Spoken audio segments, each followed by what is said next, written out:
like spaghetti. Hello, everyone. I'm Larry Ridley, and this is the NFL on EA Sports. Today's game features arguably the best defense in the NFL. The Seahawks are the least scored-on team in the league, and they'll be up against a Panthers offense that will need to rise to the occasion. For the call, let's send you out to the broadcast booth, where we'll join our commentators, Brandon Godden and Charles Davis. All right, Larry, thank you. We are in the Pacific Northwest as we get set for football at CenturyLink Field here in Seattle. Straight ahead, it's a rematch from last year's NFC Divisional Round matchup between the Carolina Panthers and the Seattle Seahawks. With Charles Davis, I'm Brandon Gaudin. Charles, you look at this Seahawks team as they get ready here. Now, losers their last time out, so they'll look to make amends here. And one of the best ways you can do that is to be at home, and they are. They're going to try and ride that home crowd and that wave of emotion to a victory in this one. On the other side of the field for the visiting Panthers, the streak continues, doesn't it? They come in here a perfect 11-0. The calendar has turned to December, and we're in the home stretch now as we're underway in Week 13. Tyler Lockett now with a return. And he'll take this across the 25, couple extra yards up to the 27-yard line. So out come the Seahawks now for their first possession. They'll be led out by their fifth-year quarterback, a Super Bowl champion in 2014. It's Russell Wilson. And hasn't it been fun watching the maturation of Russell Wilson as a quarterback? Because I think that Seattle did a great job of protecting him early, making sure they ran the heck out of the football, played great defense, careful with him throwing the ball. But as time has gone on, they don't have to protect him anymore. He's just a legit starting quarterback, one of the best in the league. What's his overall record? 46-18 as a starter? Yeah, coming into 2016, not bad. Not bad at all. 2 Super Bowl appearances, 1 championship. And they thought they could exploit this defense with some really quick hitters, quick action. They worked on that in practice. We just saw it there. And we saw them break it down to the fundamentals as well. Each position group had their own little work on it. You know, they worked on a drill here with the receivers, a drill there with the quarterbacks. Then they brought it all together. And no escaping this time as he'll go down. They got him for a sack. Charles Johnson in there to get him, and that's sack number 6 for him on the year. Sometimes I watch games and wonder why they use play fakes on certain passing situations, because it's not going to fool anyone. I don't know if that was the case here, but the end result was the same. No one fooled. The quarterback was hit.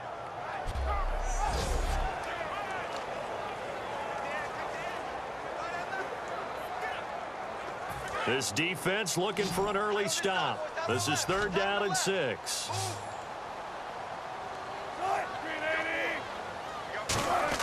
On 3rd down, Wilson. He's got time in the pocket, and he'll just toss it away. So he throws it away, and that brings up 4th down. And right now I take my rudimentary kindergarten skills and draw where the tackle box would be, because that was close. I thought he was in the tackle box. He has to be very careful where he gets rid of the football from that spot. Yeah, they say there was a receiver in the area, though. Yeah. There's always a receiver in the area.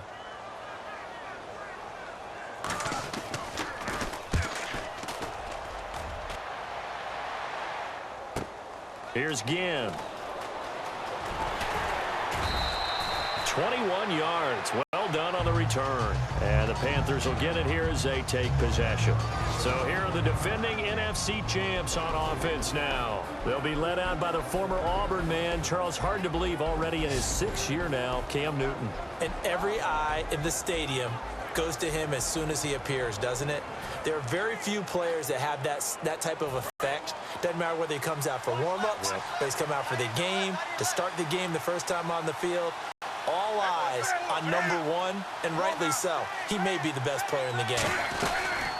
Now a first carry for Jonathan Stewart. 5 yards on the carry. Good pickup on 1st down. Kelvin Benjamin has to be a feature of this offense that's on your screen now. Definitely a number 1 receiver, a huge target with some speed. It's almost like go-go gadget when he goes up to get the football. No matter how you defend him, he can go just a little bit higher.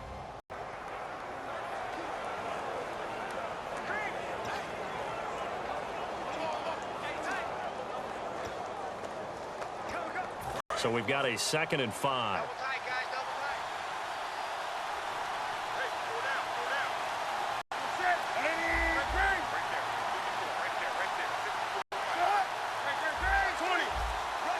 They'll need to get the play off quickly.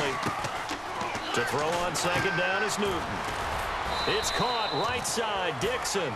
It'll go as a gain of 6 that time, and it moves the chains as well. When you execute a drag or a crossing route really well and give them a chance to let it develop a little bit, you can gain some significant yardage hitting your tight end on that one.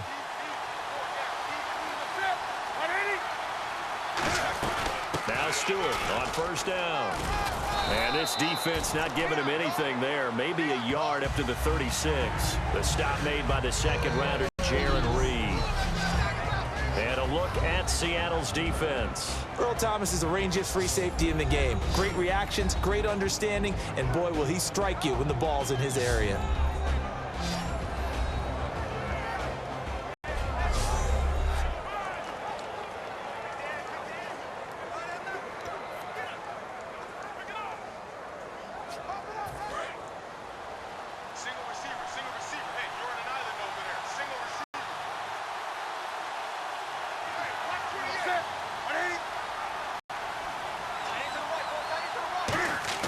On 2nd down, here's Newton. And this is caught. I think he got that with one hand. A really good pickup of 28 yards.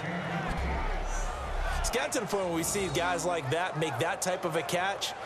Not fair goes through my brain.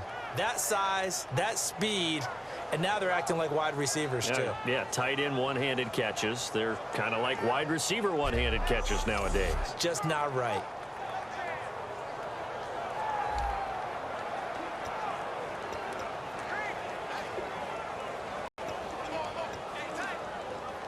Offense comes to the line now, 1st and 10.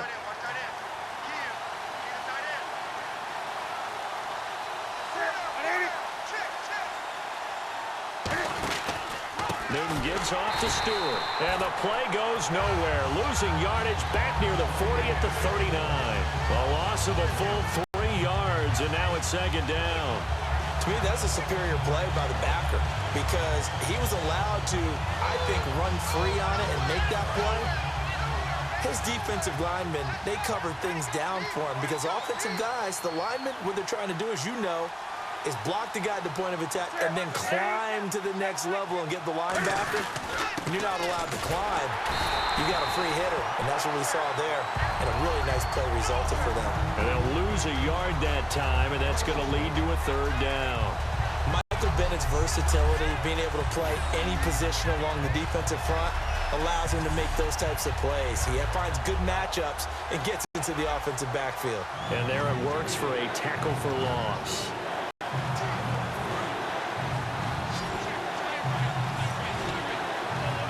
And they'll add a DB in the secondary here on 3rd and 14.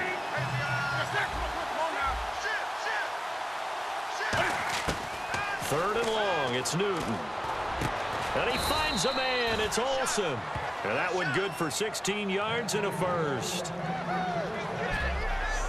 And fit's the exact right word. Over the middle, there's almost always traffic, so anytime you're a receiver in that area, you're not just focused on catching the football. You're wondering where the collision's going to come from, right? Because there's almost always someone there able to concentrate, catch it, and even added a little extra at the end with a short run.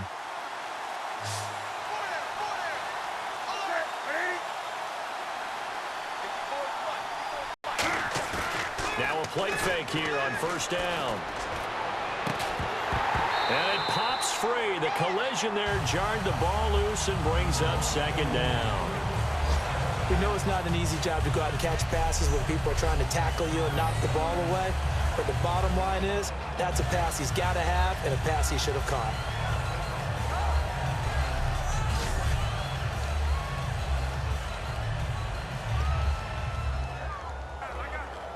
Unable to connect on the 1st down pass play. Now it's 2nd down.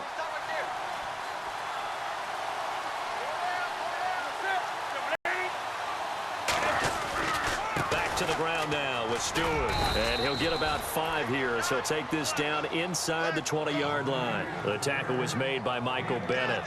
Frustrating for a defense, energizing for an offense. Finding a way to create that type of yardage in your running game, that'll make the guys carrying the ball very, very happy. They'll break the huddle and come up on the 9th play of this drive, needing 5 yards on 3rd down.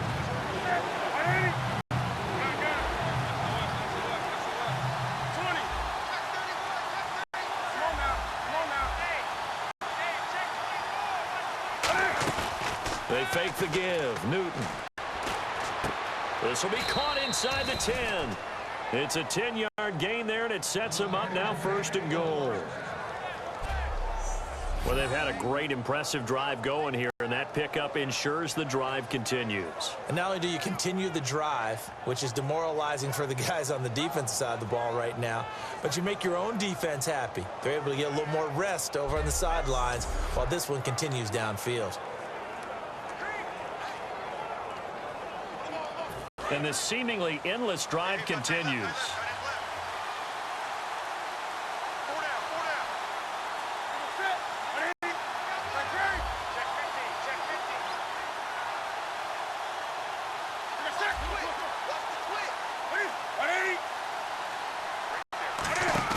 They go play action here on 1st down. This will be caught at about the 5. A gain of 6 there on 1st. Seeing that play and understanding just how tough it is to cover tight ends, especially the ones running around the NFL nowadays, makes me glad I didn't make it in that league. I would have had a really difficult time. But now you get to sit up here with me. Yeah, and that's fun, isn't it? And what a really nice game right there on 1st down for them. Brings up a nice 2nd down for them.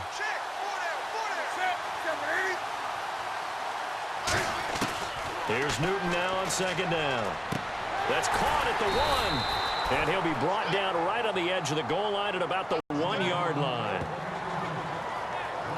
I'm going to show my age here a little bit. We used to talk about running backs catching the ball as safety valves. Nowadays, they're a big part of the passing offense. Quit acting like you're so old. You're only 65.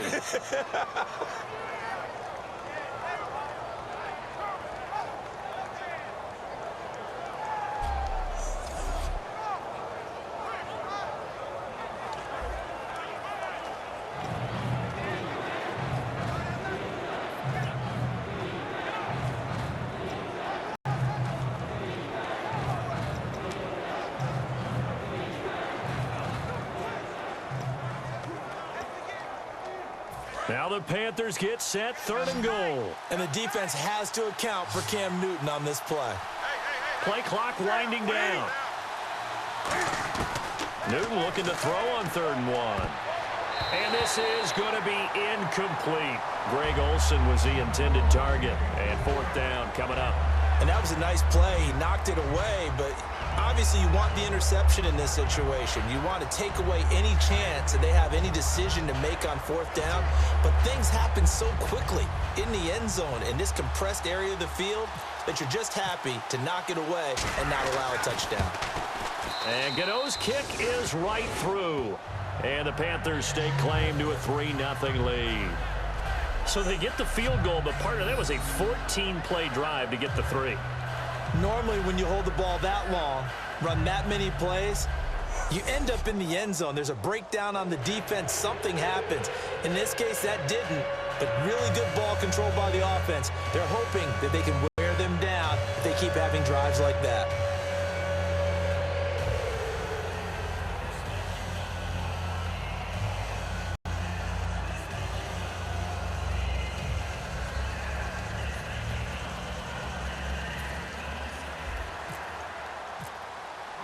After knocking through the field goal, here's Gano back out there now for the kickoff.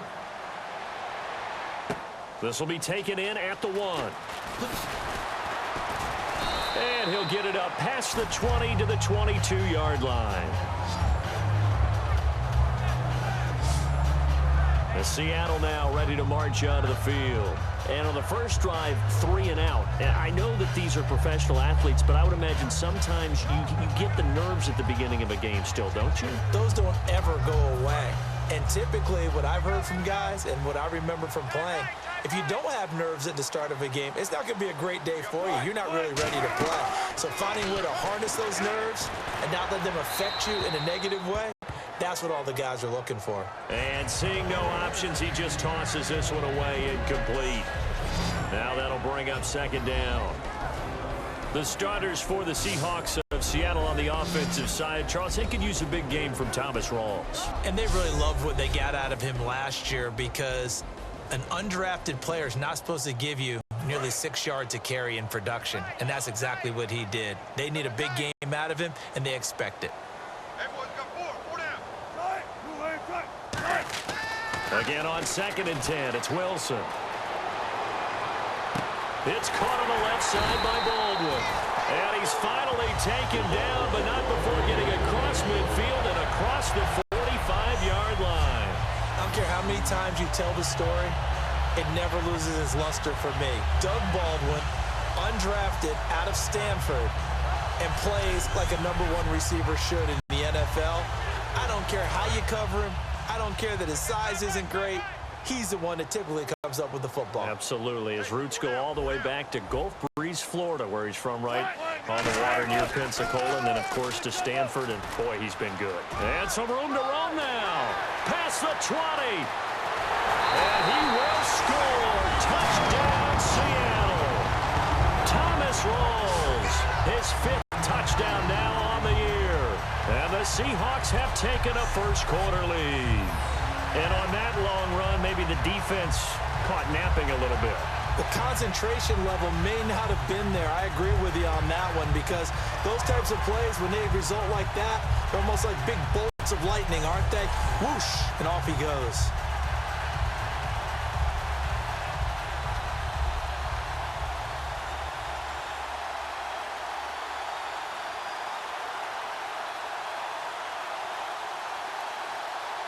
Stephen Hauschka for the point after.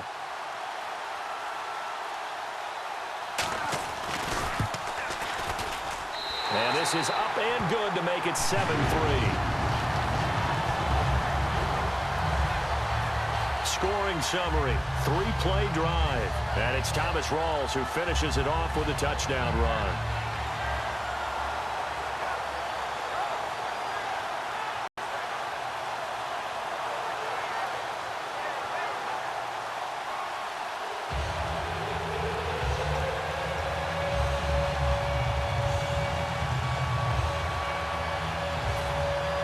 Hauschka now to send this one away following the score. This is taken about 7 yards deep. And a pretty good return here. He'll be stopped just shy of the 25 at the 24-yard line.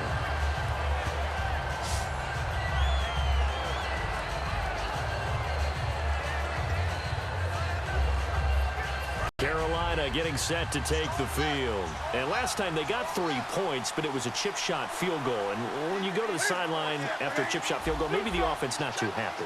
It's a balancing act, isn't it? Because you're exactly right. They're none too pleased that they didn't punch it in for 6 points. But they also have to remember they did put points on the board. 3 points is 3 points. And in this league, Kelvin Benjamin.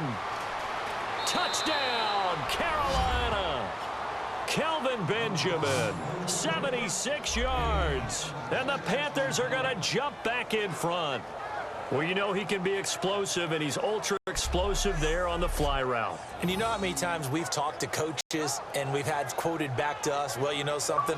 When you execute really well, it doesn't matter if they know it's coming or not. Well, sometimes athleticism beats you as well. He just took off and went. That's almost like one of your Turkey Bowl games, isn't it? Just go long, Backyard. man. I'll hit you. And it worked really well for them.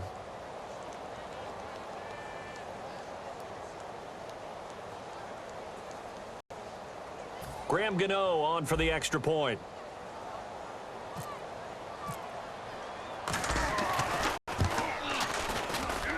And it's through, and that makes the lead 10-7.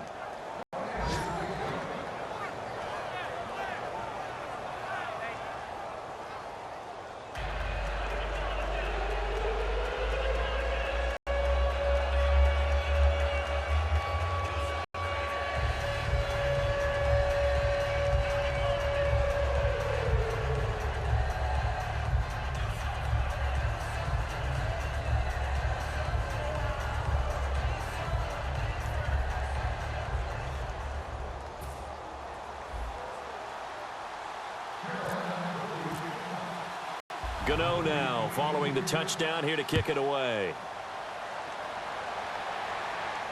To return, this is Doug Baldwin. And it's a pretty good return here as he'll get it up to the 29-yard line.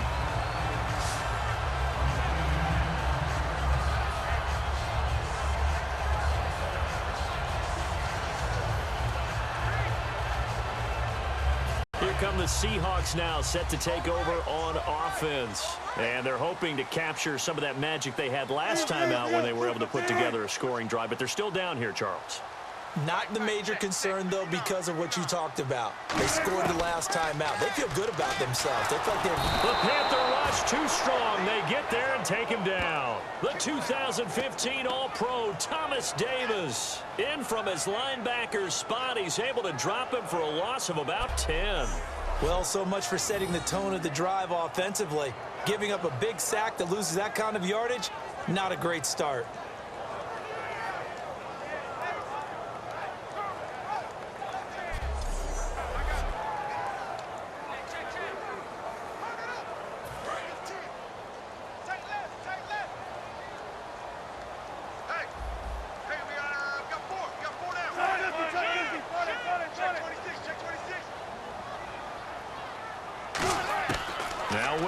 On second down. They'll lock it with a grab over the middle. They'll wind up getting 10 back as that sets them up for third down. Well, if you do read man coverage, Brandon, the drag route's a pretty good one to run against it because you're running away from people on it.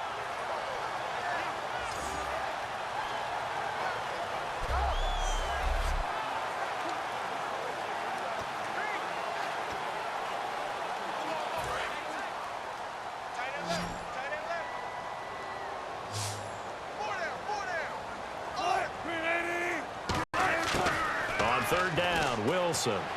It's caught outright by Graham. They stop him for only 3 that time, and that'll bring up fourth down. And good to see Jimmy back out there moving okay after the ruptured patella in Week 12 last year. You've dealt with that injury, haven't you? I have, and let me tell you, you know that expression, I feel your pain? I felt Jimmy's when it happened. Now, mine didn't happen quite the same way his did. His happened in the line of duty. He was playing in a game. For me, I was just coaching and went up to try and catch a pass. Poof. I think for me, it was just mainly age. For him, he was actually playing. But good to see him back out there healthy.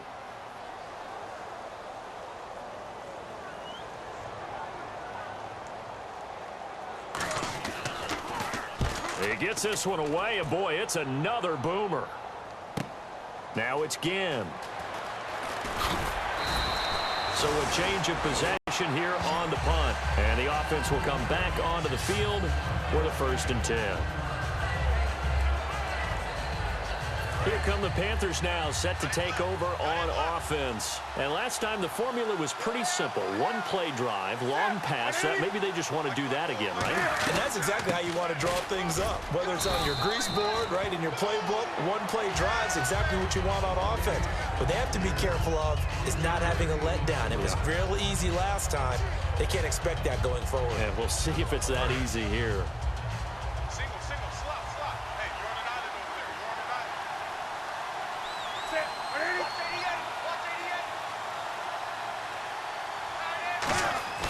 To throw on second down is Newton. Under a heavy rush, and down he goes. The 2-time Pro Bowler, Bobby Wagner, in there to drop him, and it'll be a loss of about 8. And the offense now will try to regroup after the sack on second down. Now, we talk about players blitzing all the time. I often laugh and sometimes call it just straight-ahead pursuit. What a running start right back to the backfield for him. Yeah, it really didn't give anybody a chance to get up there and stop him. No, I mean, that's really, really difficult. You're asking a whole lot anyway, but when he gets that kind of a start and comes through clean, oftentimes the advantage definitely goes to the defensive player. Well, not that we had any questions, but it's obvious his arm does not hurt today, does it? He does not mind slinging it around. He is firing that pigskin around the yard. Yeah, putting it deep downfield, taking shots. Unsuccessful there, but I like his moxie. Mike Cyphers now in his 14th season on to punt it away. Back deep for the Seahawks, the All-Pro returner from 2015, Tyler Lockett. Time running out here on the play clock.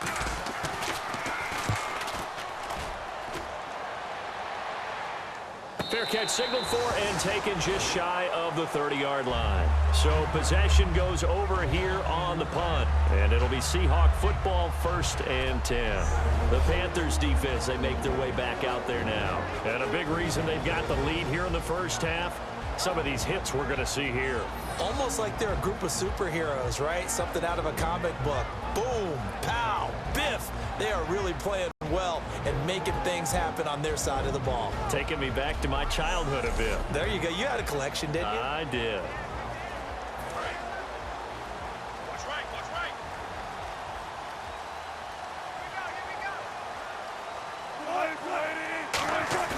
Now a play fake here on 1st down. Rush coming, and he's taken down. Thomas Davis in there to get him for his 2nd sack of the night.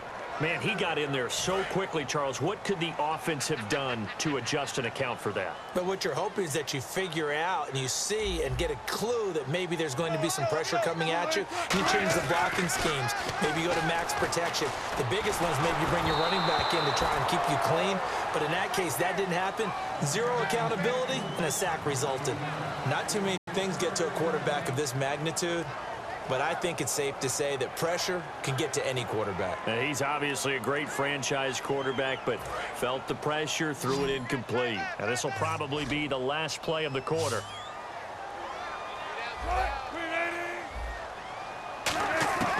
3rd and long. It's Wilson. He'll dump it off to Procise. And he's able to take this one up to the 35-yard line. 1 quarter down here on a frigid December night. It's a 3-point game here early. We'll be back to Seattle right after this.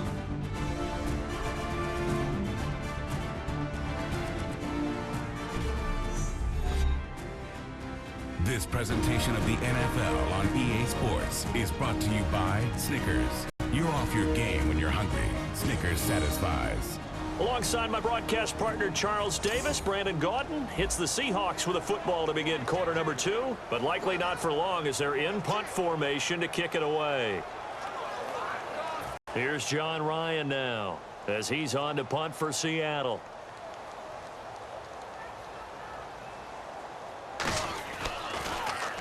And the kick's away as he angles this one for the sideline. And no return here. Where will they spot it? They say just outside the 20-yard line. Getting set to go again here, Cam Newton marches back onto the field. He's played a pretty clean first half, a touchdown, no interceptions. Frankly, that's what they expect out of him. They want to see the ball thrown and thrown well, and he's able to do that and put it in the end zone. They'd love to see more of that before this game finishes. But right now, he's got his team in a good spot. A good spot, maybe looking for touchdown pass number 2 here in the 2nd quarter. To throw is Newton. And caught left side, Olsen. 7 yards, the pickup on the pitch and catch. I know the halftime's approaching, but I don't think he's going to want to take a break. That's his 5th catch. Yeah, they've really been targeting the tight end.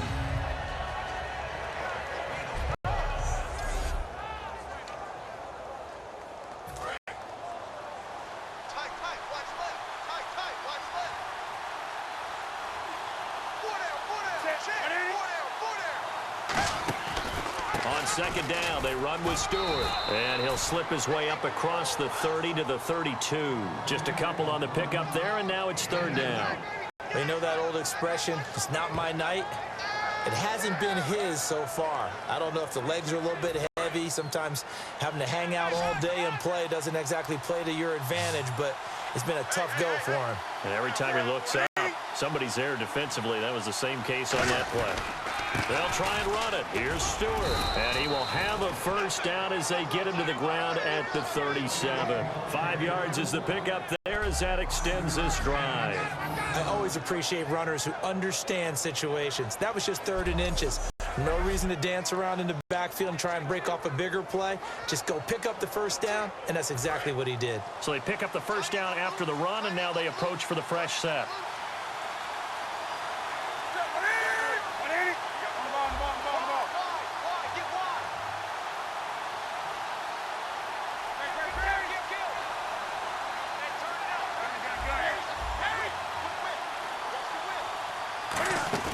They go play action here on 1st down. And to the tight end, Olsen, right side. And he'll be taken down, but not before he gets into enemy territory. Smiles, everyone, smiles, because when Cam Newton and Greg Olsen hook up like they've been doing throughout this game, that's one big reason why they're winning. What makes Greg Olsen so tough to cover? I think he really is a wide receiver in a tight end's body. He runs his routes with such great precision and some physical toughness, and he really fights and competes for the ball. And then, of course, it helps to have Cam Newton throwing it to you.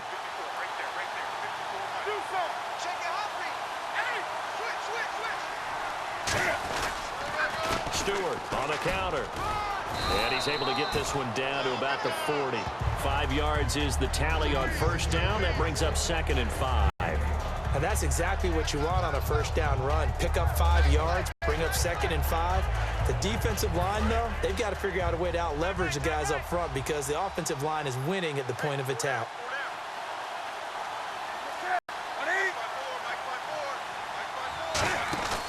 Now a 10th carry for Jonathan Stewart. And this has been a recurring theme tonight for sure. Nowhere to run. Back to the line of scrimmage, that's all. I do know from experience that when you slow down someone's running game, you're now doing the dictating on defense. And guess what? Now you're getting ready to tee off on their quarterback because they have to throw it all the time. But you still have to be alert for the draws and other plays of that nature to make sure you don't get hurt. Oh, and a bad throw there. It's intercepted. A great read, and it's picked off.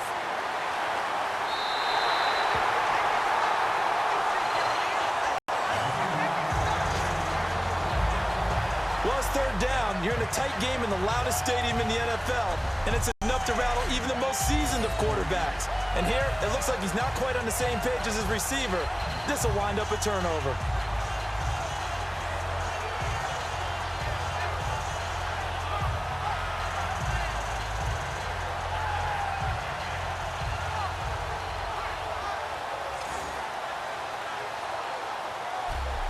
Seattle now ready to march out of the field. And a tight game after punting last time. See if they can get something going on this drive. As they head to the field now, with the game this close, you've got to feel there's a sense of urgency for them going on offense right now. But they have to do it without letting panic creep in and affect their play. Rawls, the lone man in the backfield.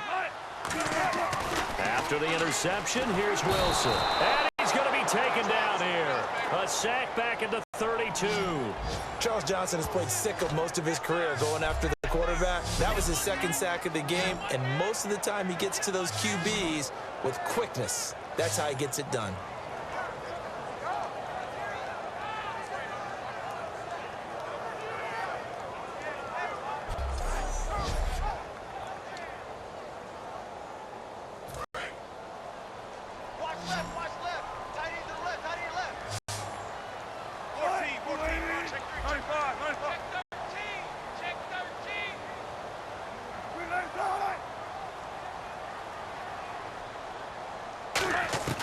On 2nd down, here's Wilson.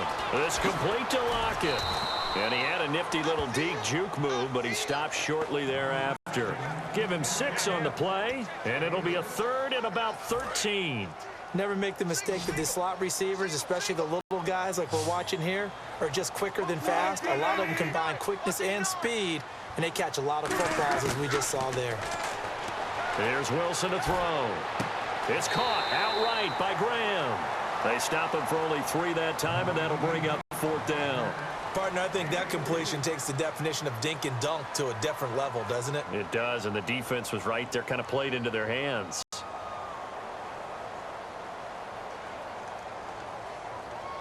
So Wilson will head to the sideline, and on comes Stephen Hauschka for the field goal. It's a 39-yard attempt, right hash. And Hauschka's kick is good. And that will knot us up at 10. So after the pick, they can't capitalize for 6, but they do get 3. And I know in this situation, most of us want to focus on the offense. You know what side of the ball I played on. Let's give that defense a lot of credit.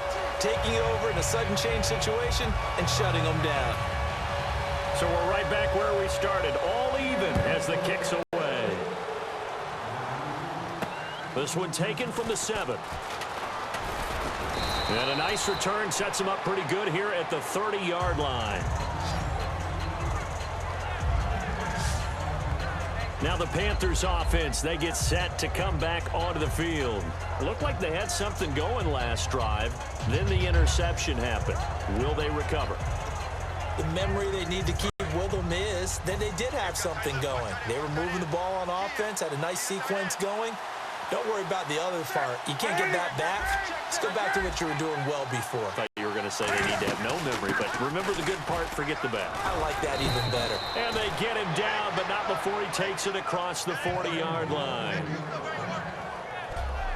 How many times do we say in this game that speed kills, and it does it in so many different ways? In this case, you got a back who's quick and shifty, can make moves, make people miss, but also gets to and through a hole before it can close down. That's some of the benefits of that speed, not just outrunning people in the secondary. And that led to a really nice game.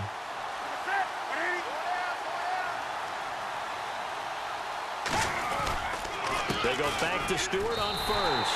That's going to go as a loss of 4, and it'll be second down. Brad, wasn't that long ago that the guy playing that spot was an outside linebacker type of a guy. Now, as a defensive end, how about the speed that he used to get into the backfield and make the play?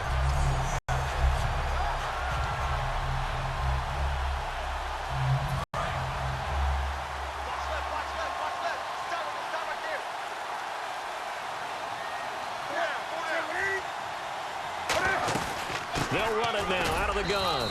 And able to get a couple as he's across the 40 to the 41.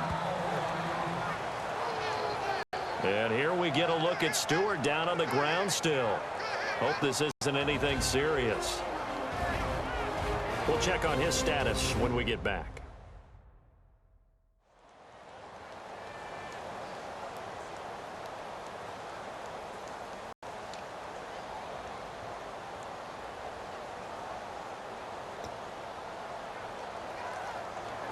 So following the run, we'll see what they do here on third down.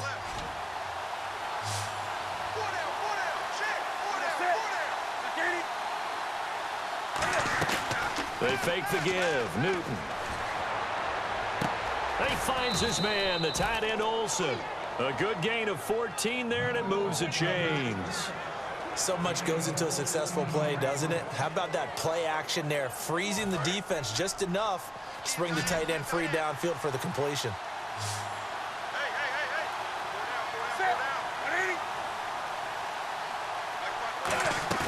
Now a play fake here on first down. And no escaping this time as he'll go down. They got him for a sack. Cliff Averill, he's the one that got to him. He takes him down for a loss of 9. And plays like that really hurt play calling. They had a really nice gain on the previous play, but gave about half the yardage back on the sack.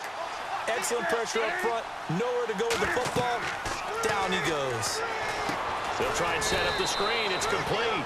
They'll wind up losing 3. And now it's third down. Now that screen there on second down certainly didn't develop how they had hoped. Is that one they should have even tried, or is that one the quarterback sticks in his pocket?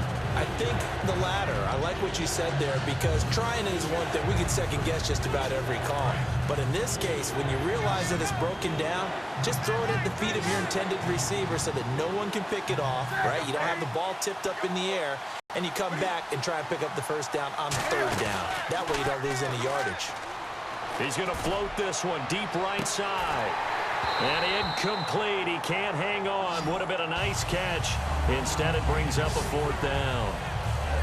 And when all else fails as a defender, when you're not there in the coverage, your best friend is exactly what we saw there. A big play shot taken by the offense. Unfortunately, it ended in a big drop.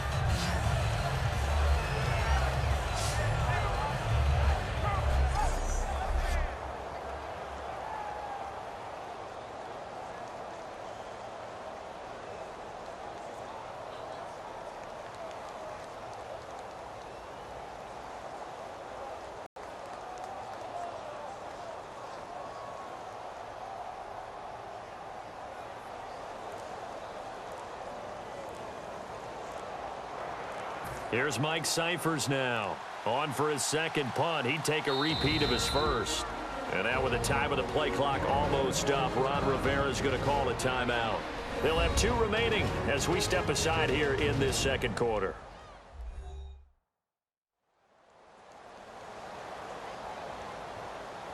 And welcome back. The offensive unit, they took the timeout. And now they get set to line up as we resume action.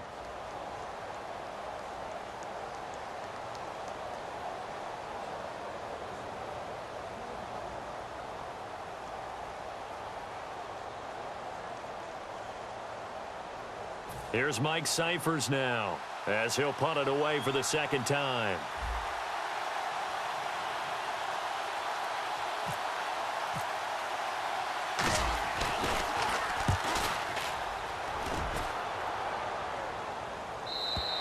And that'll hit in the end zone. Much too much leg there. That'll be a touchback.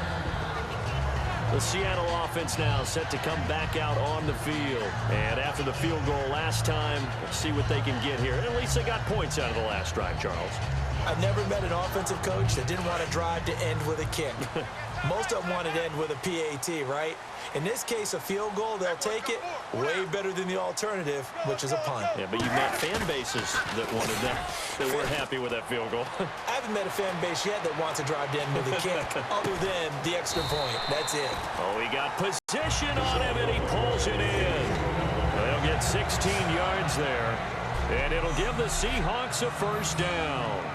I know we just saw a nice throwing catch, but how about the big guys up front buying that time? Yeah, that's exactly what they did. They created time and allowed the space to happen, and it turned into a really nice play.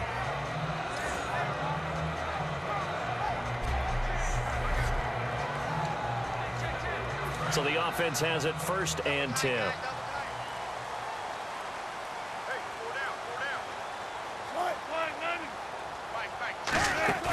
A fake to Rawls. Now it's Wilson. And no escaping this time as he'll go down. They got him for a sack.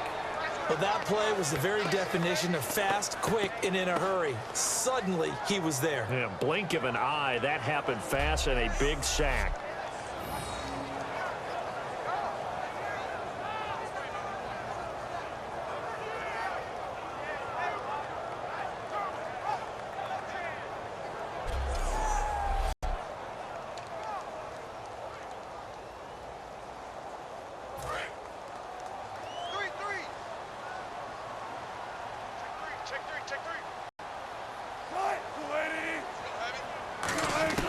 On 2nd down, Wilson drops it underneath for Rawls. It's a pickup of 12, and that'll set up a 3rd down.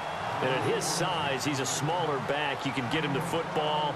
He can kind of get lost, make someone miss. It's good for him. Yeah, it's great for him. I like what you said there. Sometimes he gets lost in the traffic a little bit, but get him out in the open field into some space. That plays to his strengths the best and keeps him out of it where all the big boys are, you know, make him make someone miss in the open field. Wilson hit. It's loose. The big man, get the oxygen tank ready. Touchdown, Carolina. These Panthers had the most takeaways in the NFL regular season a year ago, and they get the scoop and the score here. What was that number? It was a big number. 39. 39. 6 more, by the way, than second-place Arizona. Now, those are both teams that know how to swarm and attack. The Panthers did the best in the league in 2015.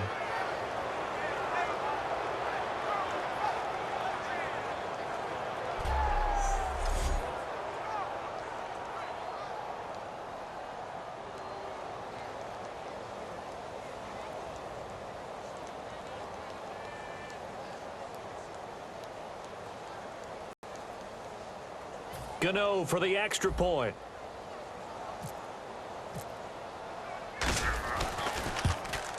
He's got it as they go up by a total of 17-10. The scoop and score, always an exciting play in football, and we witnessed it there, grabbing it off the ground and then rumbling it into the end zone for 6.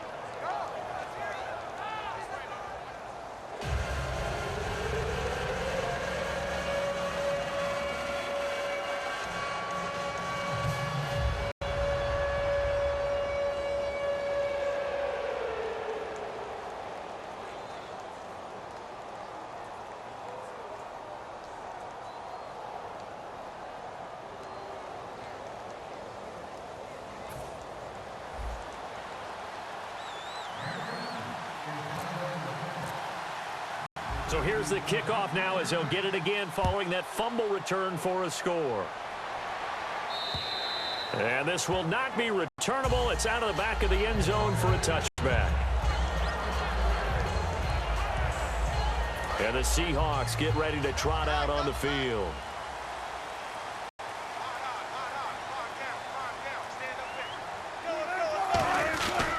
They start on the ground with Rawls. And this one goes nowhere. Losing yardage back at the 22. A loss of a full 3 yards, and now it's second down. Luke Kuechly combines speed, intelligence, toughness, puts it all together.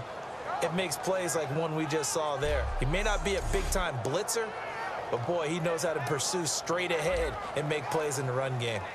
And it looks like this will likely be the last play before we hit the 2-minute warning. Let's see if they can sneak one more good play in before the 2-minute signal.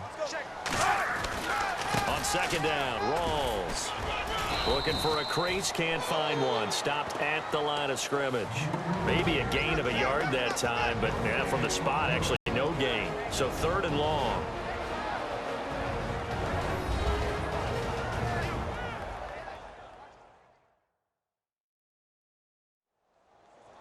A reminder that coming up in 2 minutes, we'll check in with Larry Ridley in Orlando with highlights and analysis of this first half of play. And I'm going to check in with a heater. I'm going to be right there with you, partner.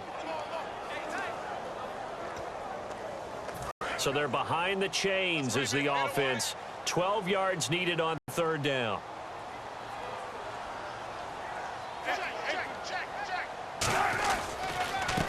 Wilson going to hand it to Procise. So a nice job to break the 1 tackle, but not much daylight after that as he's brought down. Holding offense. The penalty is declined.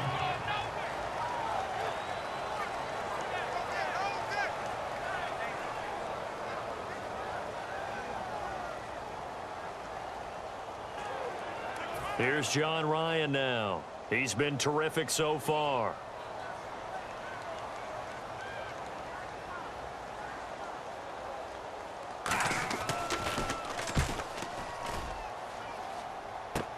That's taken it around the 40. 12 yards on the return that time. And this offense will take over right at the midfield stripe with a 1st and 10. Here's the Carolina offense as they get ready to take over here. They've got the lead. Last time had to punt it, though. What's the key to this drive? I think it's leverage. Leverage. Big guys up front. You know the motivational speech on the side. Cam fighting. He lost the football. It's out. And they'll start out with great field position at the 47-yard line in enemy territory. And for how much Cam handles the football, he really doesn't fumble a whole lot, but coughed it up there. And I know that a lot of people seeing that play, they immediately go back to the Super Bowl against Denver and Von Miller knocking it free from Cam. But I think you're exactly right.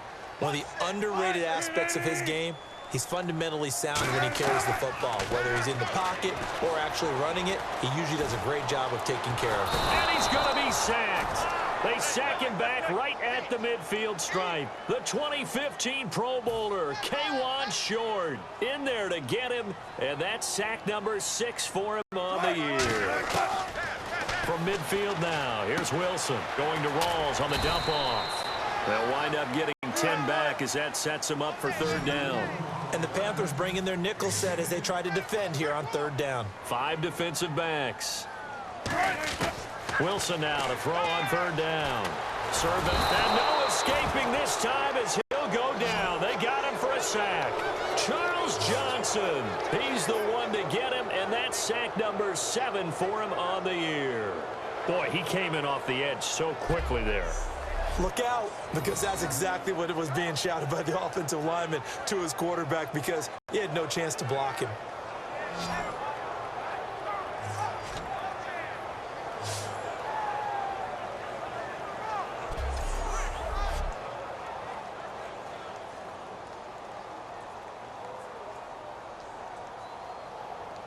Here's John Ryan now as he'll come on for his 5th kick of the night.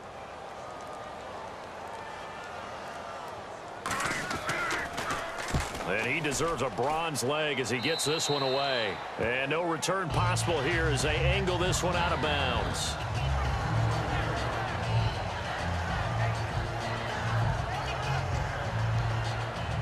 The Panthers offense here, they get ready to head back on the field. And with time quickly fading here in the second quarter, not sure how aggressively, offensively they want to play this. I think we'll find out just how much they trust their guys in this situation if they decide to take a shot. Just a yard on the first down carry, so it's 2nd and 9. Now that's the type of play that'll fire up a defense. Hold them to 1 yard on a first down run. It'll be interesting to see if the offense decides to press the run at all, or if they'll abandon it now after gaining only 1 on that play. So we have reached halftime with a touchdown. That's the difference on the scoreboard. As we will send you eastward to Orlando and Larry Ridley. He's standing by with our EA Sports halftime report. Take it away, Larry. Thanks, Brandon. I'm Larry Ridley, and welcome to our EA halftime report. The Seahawks did not have a great showing last week, and it's been another rough game so far. The Panthers are keeping them off balance, and that's pushed them in front. So let's take a look at the highlights from the first half. They have it at the 44-yard line. Fantastic run blocking here, and he'll end up sprinting into the end zone. Seahawks go up by 4. Now 1st and 10, Benjamin's the target here, and this play goes for a score. Panthers up by a field goal. Panthers with it now early in the second. Olsen's got the reception, and it's going to end up going for a gain of 17. Panthers would later throw a pick on the drive.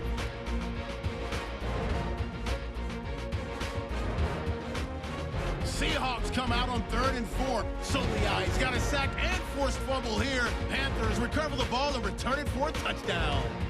Panthers is up now by 7. So that's it for us. We'll go back now under the lights for the second half of this Sunday night matchup. Thank you, LR. Appreciate it. A 1-touchdown game here as we get set to resume play in the second half. Both teams appear ready for the fight ahead, and we resume action here in quarter number 3. This will be fielded on the back line of the end zone. And no run back here. This will be a touchback, and it comes out to the 25-yard line. The Seattle defense getting set to go. They're losing here as we begin the third quarter, trying to stop this from being a bigger deficit. And I used to play for a coach who always talked about getting the other team's attention. And in this case, they want to let them know that you're going to do the dictating from here on out, not the other way around. Trying to impose their will as we start the third. Here's a handoff to begin the drive to Artis Payne. And he'll go down right at the 30-yard line. Give him 5 on the carry there, and it'll be 2nd down. And there's a run to be happy with. Good, solid yardage. They'll take that anytime you hand the ball to a back.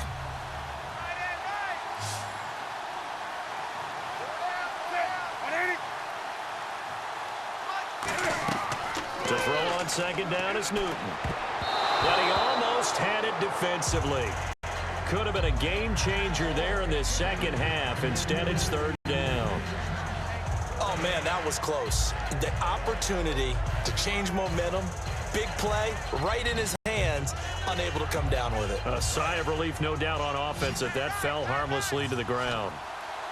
A nickel look by Seattle on 3rd down. Yep, 5 defensive backs now. From the gun on 3rd down, Newton. And Gibbs got it. That one good for 16, and the drive will continue. And defensively, they were in zone coverage there. Do you have to be a little careful? You're losing playing against a good quarterback like he is to not play too much zone? Yeah, you have to be careful about how much time you're giving up. I think it's a good point you just brought up. So maybe if you still want to play zone, you go to a zone blitz scheme. And you can drop anyone out of your defensive front. Defensive end, defensive tackle. It doesn't matter. You just exchange someone to bring more pressure towards the quarterback and still try and cover downfield.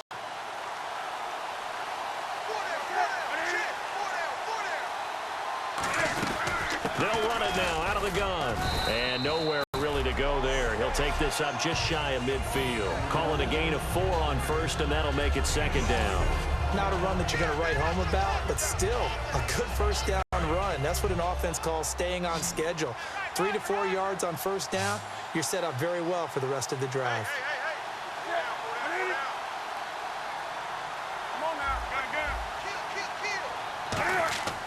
On second down, here's Newton. The catch made over the middle by Ginn. 9 yards on the pickup there, and it keeps the drive alive. Well, clearly one of his advantages as a passer is his height. Sit back in the pocket, fired over the middle. That makes things tougher defensively, doesn't it? It really does, because your goal is to move the quarterback off his initial spot when he gets his drop back completed. But when you have that type of height, he can stay in there if he's willing to take the hits and just fire over the top, which saves him time and actually completes a play a little bit quicker than it normally does for a quarterback who has to slide and find open space to throw. And he's going to drop this off to his fullback. It'll be a gain of 9, and that'll make it second and short. It's interesting because when I'm watching college football and I'm evaluating guys for the draft now, my list of fullbacks, pure fullbacks, it's a very short list. I'm probably evaluating more punters and kickers now than I am fullbacks, but it doesn't matter what you call a position, it's who you put there, and there we saw completion. They'll come out in the pistol.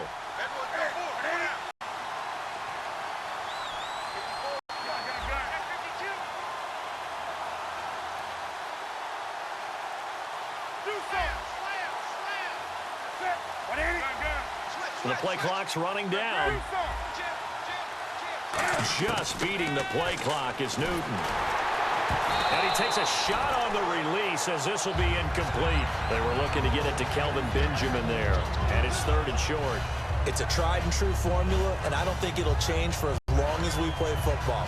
If someone's trying to throw the ball and you can put pressure on them and make it tough, that's only going to help your defense. Yeah, he sensed being hurried. He got rid of it before taking the hit, but incomplete.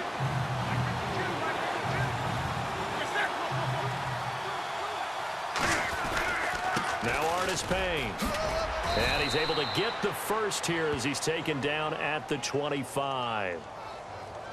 Personal foul. Face mask. Defense.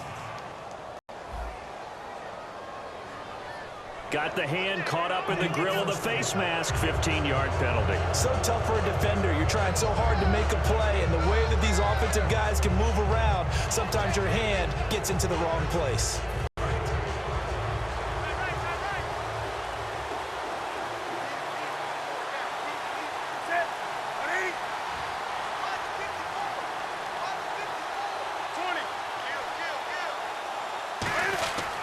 Artis Payne.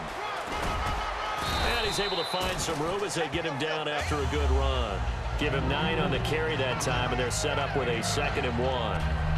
This drive is turning into an extended one, and the guy carrying the ball, he's becoming more like a body blows guy. Every carry is putting some damage on the defense. So after a while, I'm not too sure how many guys are going to want to run up and tackle him. They come out with 1 back and 3 tight ends. Here's Newton now on 2nd down. And he's got his favorite target yet again. It's complete. And he will take it across for a Panthers touchdown. Greg Olsen, his 4th touchdown on the year. And the Panthers add on to their lead. Boy, it's nice to have that big, reliable target you can go to. Each and every time. A lot of people see that position as a fallback. Throw it to them when all else fails. Not at all. This guy can make plays, and that's exactly what he just did. Yeah, play here for a touchdown.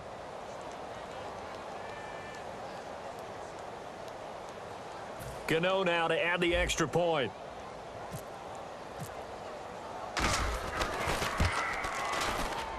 And the lead is up to 14.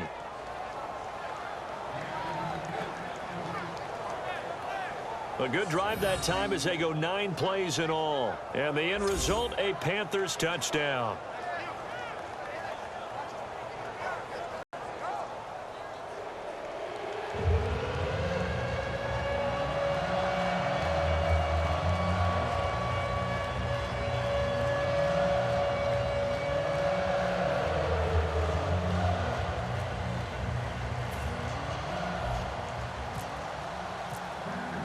Gano now following the touchdown here to kick it away. This will be taken in at the 1. Oh, a nifty juke there. Not much fun for a guy trying to tackle him. And he'll make it across the 20 as his guys will set up shop at the 23-yard line.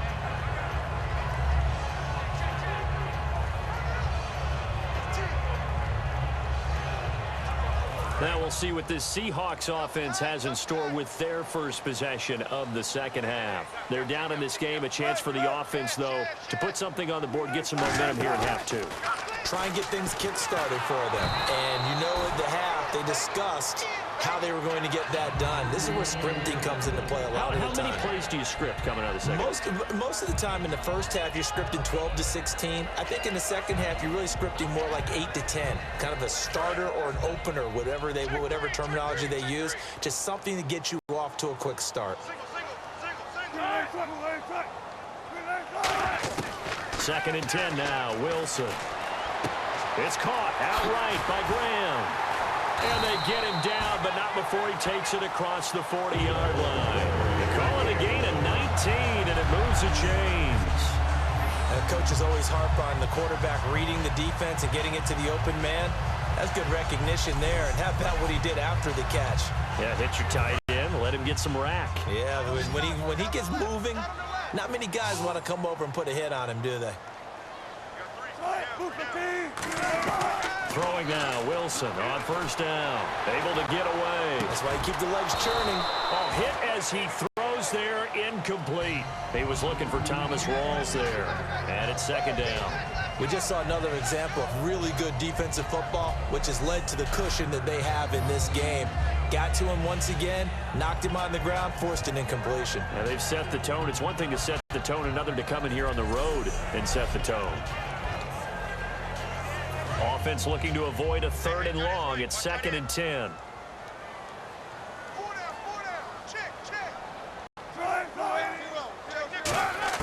Again on second and 10. It's Wilson. Baldwin with it over the middle. And he's going to get this down to the 35-yard line. A good pickup there at 22. Cool under pressure right there, escaping the pocket and finding what I think was not his primary target. And some of these guys are just so comfortable getting outside of the pocket that they'll do it on purpose. It doesn't even need to be a breakdown. They move, and they know it affects the defense because a lot of times you get lost in coverage in the secondary, and I think you're exactly right. Wasn't his primary target. Found a secondary guy who sprang open, probably because of his movement out of the pocket. And he is in for the Seattle touchdown. Thomas Rawls with his second TD of the game, his 6th on the year. And the Seahawks have made this a one-score game. So he visits pay dirt for a second time. Unfortunately, they're still down on the big board.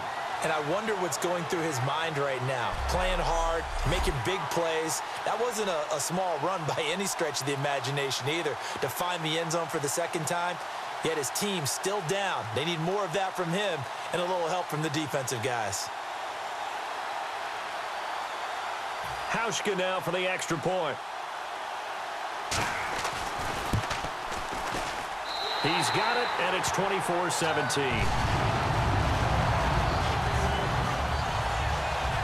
The drive summary that time, 5 plays. And it's Thomas Rawls who finishes it off with a touchdown run.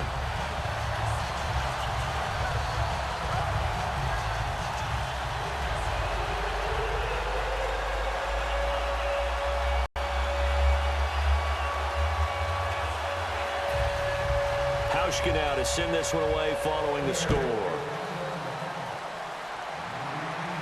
That's fielded in the end zone. And last year that would have been a net gain of 5 on the return. This year he stopped where he would have been if he had taken a knee, and that's at the 25. And our attention shifts here to the Seahawks defense. And they gave up a touchdown last drive. You kind of need to hit the reset button after every touchdown given up, Charles. I love that. And the way that you phrased it is perfect because from series to series, you can reset how the game is going to go. If you gave up a touchdown before, it doesn't mean you have to do it again. And if you made a great play before, you have to reset again anyway because they're going to attack. So I love the way you phrased it and put it out there. That's what they have to do in this series. Not like when you're playing a video game. You can't hit the reset button here. Let's go. No, you shouldn't anyway, that's for sure. When you see zone defense and you know you've got a drag route on as your primary call, you've got to be really careful as a passer about how far you let your guy go because he might wander into some tough coverage.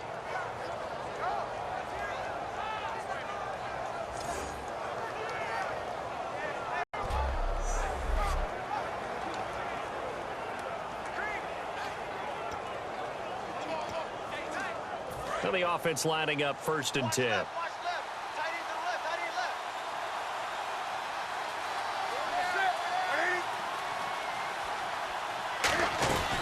They'll run it now out of the gun. And unable to get downhill there as he'll take this up to about the 37. Credit him with a 1-yard gain there to make it 2nd and 9.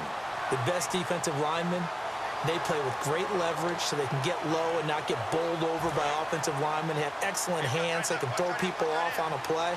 We just saw a great example of a really good run stop by a guy playing the defensive tackle position.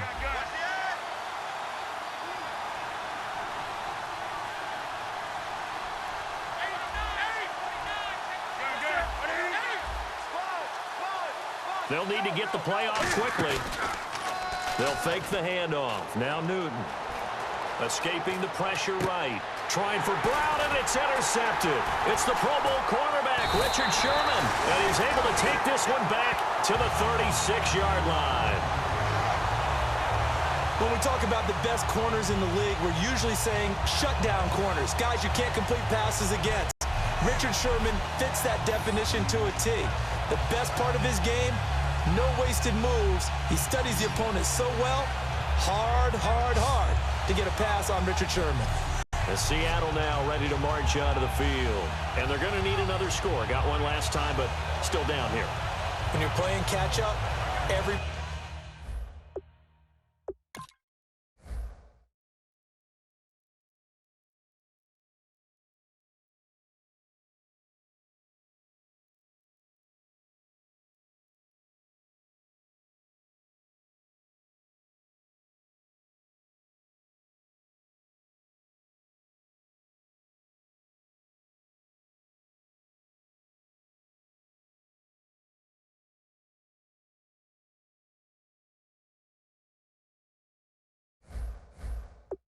Possession becomes crucial, doesn't it? It's vital.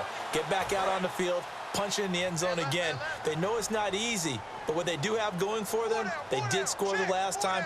They think they've got a good formula working. And what about the defense? Well, now you're just saying to yourself, okay, we gave up a score last time. What adjustments do we need to make to slow them down? Wilson hit. It's loose. It's out. Fumble. And his guys are going to take over at their own 48-yard line. That feels like an accumulation of the pressure we've seen all game. I mean, he's been on the turf a whole lot because of sacks. Eventually, something else happens as well, and this time it was a turnover. Yeah, caught up to him.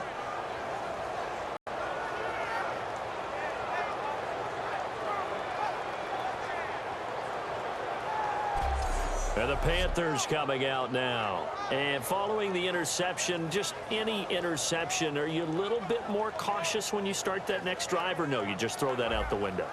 I think you are. I don't think that there's any way you can run back out there and go, totally didn't affect me. Let's just go ahead and be loose with the football again. You're going to take care of it, but you have to be careful about being too cautious because now you can't run any offense at all. Still want to attack. We'll see how they attack them here. Give them 3 on first down. It'll set up a 2nd and 7. Some of the most unselfish players on any football team, defensive tackles, because we ask them to just eat up blocks and allow other people to make tackles. But when he can make a play himself, as we just saw there, that's a big day.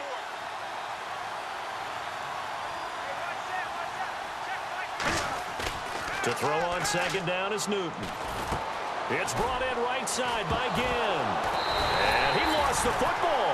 And his crew will take over at their own 45-yard line. We have seen this before, and we know coaches preach about this and work on it all the time. Catch the ball. You know there's going to be some traffic somewhere. They've got to put it away and secure it as they try and get downfield.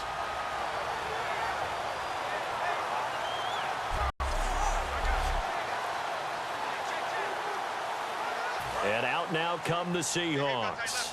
And last time the turnover on the fumble, and they were in enemy territory, so that had to be very frustrating. Down on the scoreboard here, can't do it again.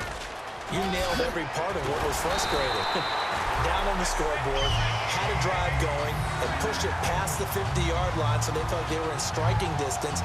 And to come away with nothing, not a good feeling at all, to put it mildly.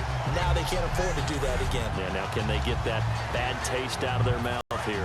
So it'll be first down here after the run.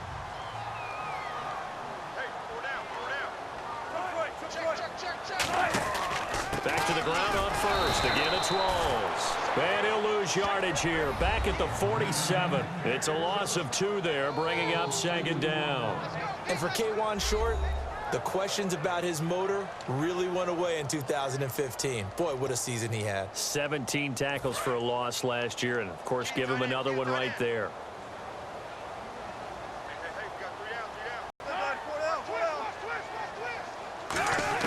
Now Wilson on second down. It's caught on the left side by Kurz.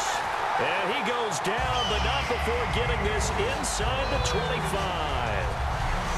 He had time, was able to survey the field and find a soft spot in that zone coverage. And that's where it gets difficult for a defender, Brandon. You go to your spots on the field that you have to cover, and when the offense finds an area that you're not in, that's where they throw the football. So here we go, 1st and 10 now.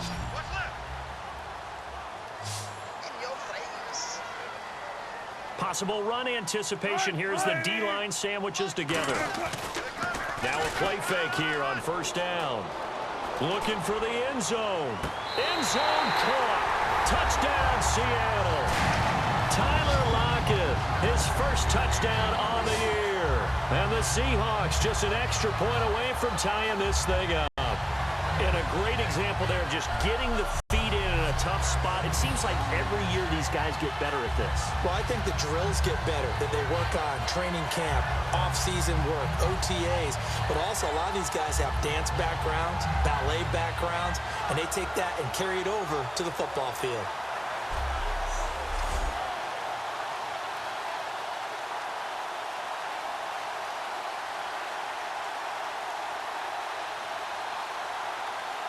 And a pause in the action because the booth, they see something that they want to take another peek at to find out if this was a touchdown or not.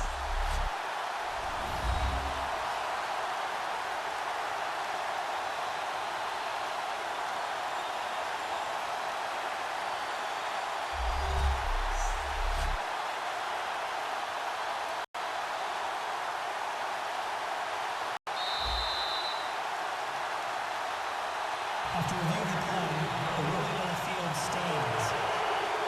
They had to go to the monitor, get an extra look. That's what the technology is for. And this touchdown will count. And that will tie our game here in the 3rd quarter.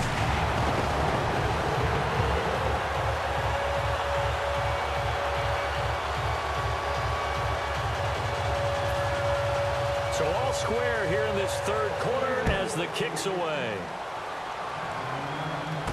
This is taken about 7 yards deep. And this will be a touchback. Last year would have come out to the 20. This year they'll move it out to the 25-yard line.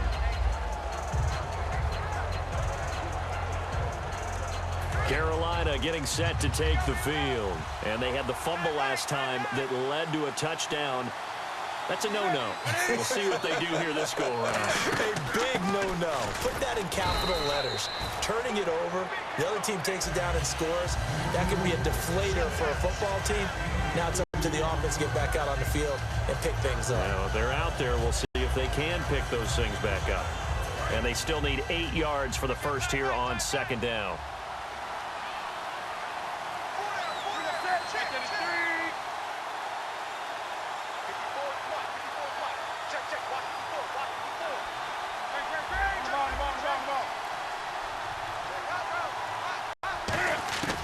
Here's Newton now on 2nd down. Nowhere to escape, and he goes down. Cliff Averill in there to make the sack. He buries him for a loss of 10. Well, they were coming out of the 4-3 defensively. Pressure coming off that right side from the DM. And that's the blind side of most quarterbacks. If you're right-handed, that's the side you don't see quite as well. And that's why you rely on your left tackle, maybe your highest-paid offensive lineman, to take care of you. In this situation, that didn't happen.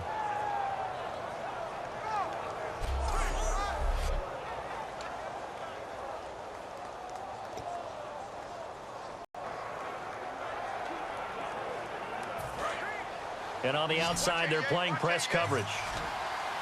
And some secondary help here for the defense in the nickel on 3rd and long. 3rd and long, it's Newton. He's going to float this one deep right side. And that one incomplete.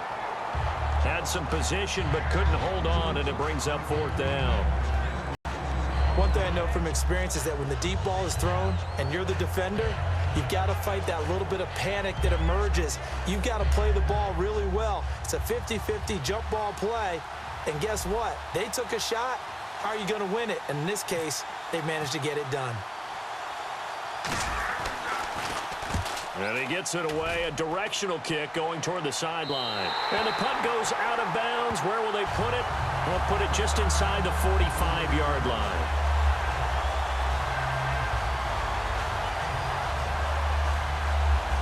Seattle now ready to march out of the field. And they will simply, Charles, be looking to duplicate what they did last drive when they were able to push it in for 6. And they hope it'll be that easy, right? To be able to take exactly what happened before, replicate it. They may have to make a few additional changes along the way because I'm sure the defense will make some adjustments, but they've got to have great confidence having scored the last time out. You have to give big-time credit to the cornerback on that play. Most of them like to just sit back and say, I'm playing pass. But he diagnosed that play so fast and got into the backfield for a loss of yardage. That's a monster play by a corner. And, boy, that one drops incomplete. But if he was hit a fraction sooner, it may have been a fumble. The good signal callers would never go back in the huddle and play the blame game because they need those guys to protect him. But on that last one, his offensive line, they lost their leverage very quickly, and that's why they were able to get to him and hit him as he tried to throw the football and force an incompletion.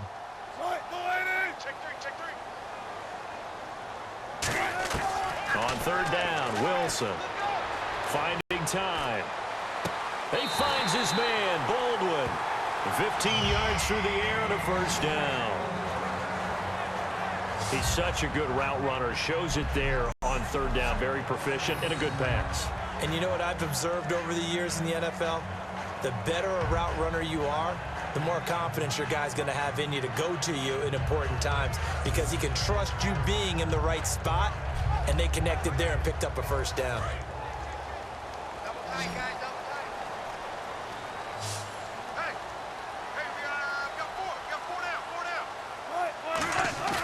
They go play action here on 1st down. He sets to fire deep.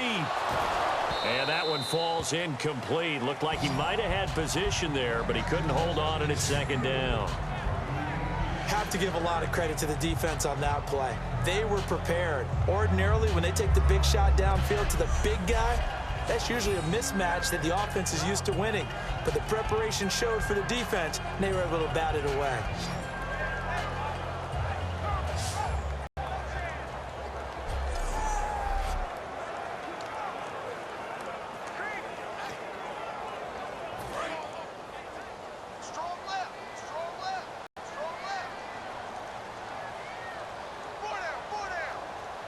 Rawls, the lone man in the backfield.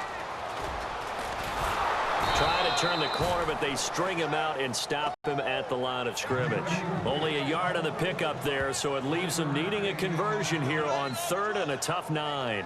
Partner, we know today's NFL is really built around the guy throwing the football. But these short runs, they still pay dividends because they can take their toll on a defense and they can add up as the game goes along. You control the clock, you control the ball, and that way you often control the game. From the gun on 3rd down, Wilson. And Graham's got it over the middle. And he gets it to the 34. Good enough for the 1st. 9 yards on the play and a 1st down. Trying to get one more in here before the quarter breaks.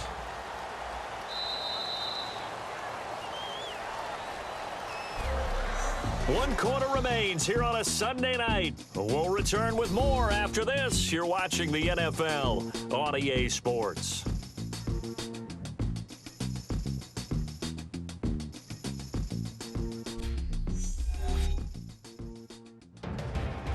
Back now in Seattle, Washington. All even as we get ready to start the 4th.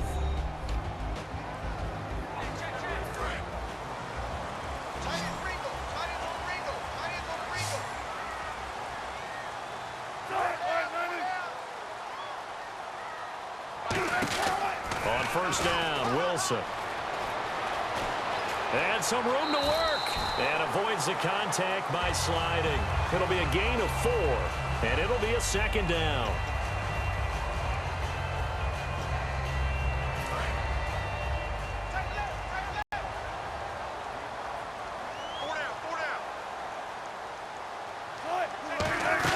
Another run, but this time it's Rawls. And he's going to be met at the line of scrimmage and taken down. No gain on the play there, so they're left with a 3rd down and 6. Looked like he was trying to bounce it outside, but no success. Yeah, sometimes you got to just figure out where you're going to go, and sometimes you just have to take it to another spot. In trying to get it outside, the defensive pursuit was there and just ran him down. Out of the gun, here's Wilson. It's caught outright by Graham. And he's going to be stopped up right at the line of scrimmage.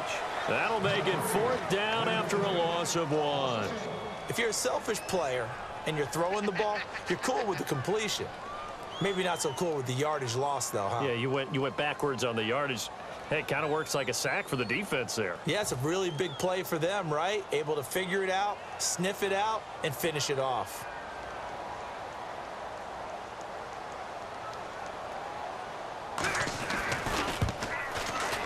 And Hauschka's kick is good.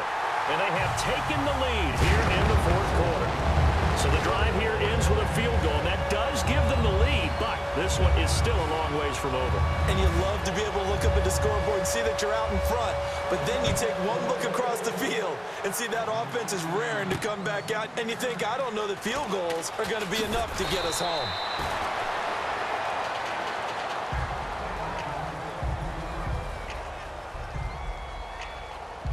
Carolina getting set to take the field. And on the last go-around, they really couldn't get anything going. They had to punt from deep inside their own territory, which means you're going to lose the field position battle as a general rule.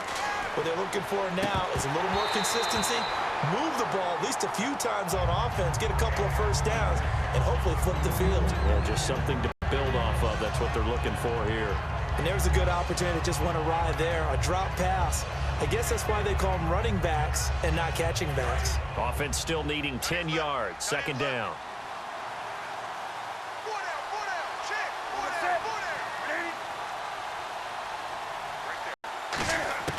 On 2nd and 10, Newton. And he's got his man in stride, complete. And they'll get 9 there as that sets him up better for 3rd down. And there's a completion to the tight end. And look at the size of these players nowadays. At that spot, 6'4", 6'5", and up. A lot of guys used to be basketball players. Somehow came back to football. That's really good for the game of football. You get better athleticism, great hand-eye coordination. Guys who know how to control their bodies when they run their routes. They'll run it with Artis Payne.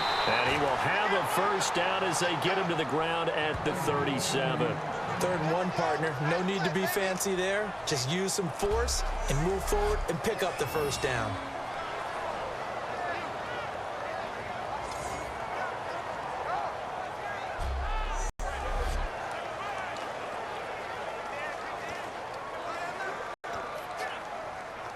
So the run gets them the 1st, and now they operate with a fresh set of downs. It's a 5-receiver set, 3 to the left, 2 to the right.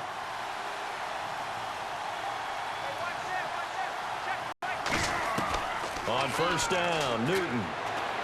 It's complete right side to Benjamin. And he'll be taken down, but not before he gets into enemy territory.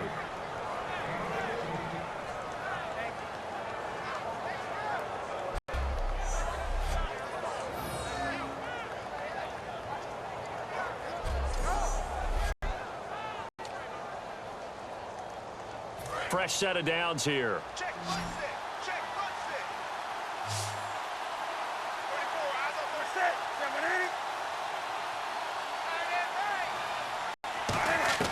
On 1st and 10, Newton going up top.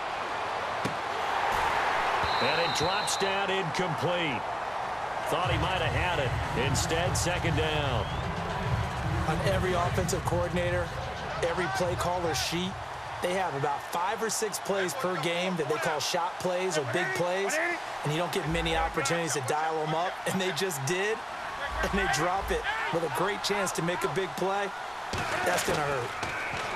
Throwing is Newton. It's a short one here, complete to his tight end. The reception good for 7. It's 3rd down. Partner, it's a lot of fun watching the NFL now, isn't it? Because when the big fella runs routes, it used to be when we were kids, he'd run about 3 different routes, and that was it. Now he can run anything and catch the balls we just saw there.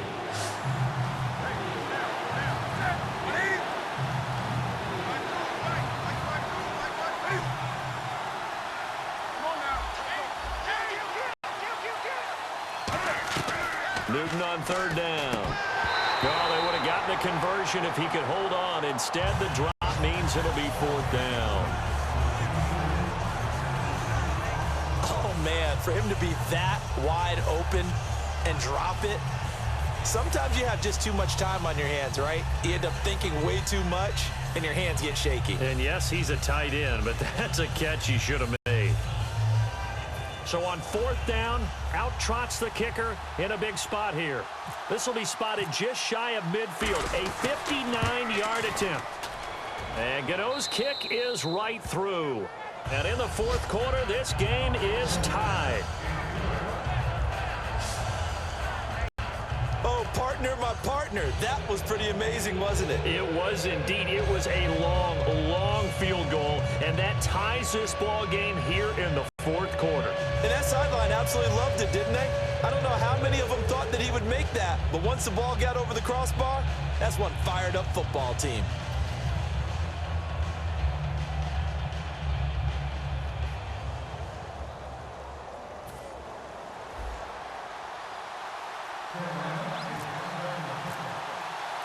Set to go now with the kickoff. These two teams all even again as we continue in this wild 4th quarter. And they will not get a chance to return this one as it's through the end zone for a touchback.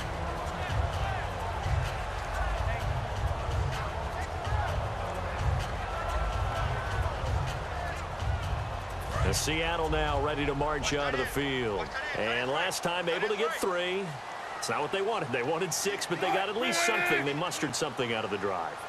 They'll take it. I like the way you've described it. Not ideal, but they'll take it. Anything to put some points on the board. But this time on offense, they don't even want to see the field goal kicker trot on the field. They want that ball in the end zone. Yeah, they'll be going for 6.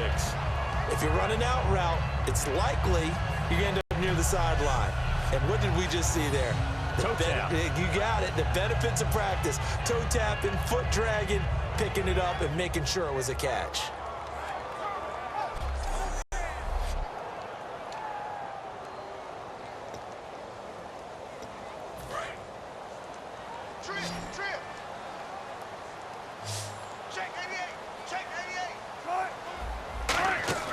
On 1st and 10, it's Wilson. He hits Baldwin right side. And he'll be taken down, but not before he gets into enemy territory. It's a gain of 11 yards that time, and it produces a new set of downs. I like watching the wide receiver screen because it's a real teamwork play. Because guess what? The guy catching the ball, he'll get all the credit. But how about the people have to block in front of him, either fellow receivers or offensive linemen? That makes that play a really nice timing play, and sometimes it can break big.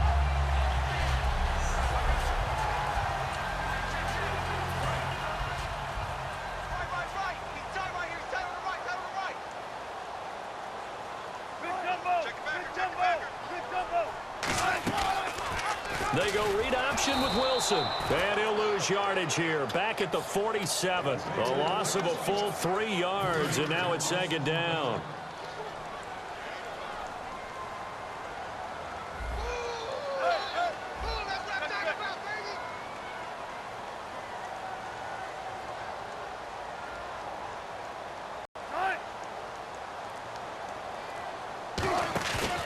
The play fake to Rawls. Wilson.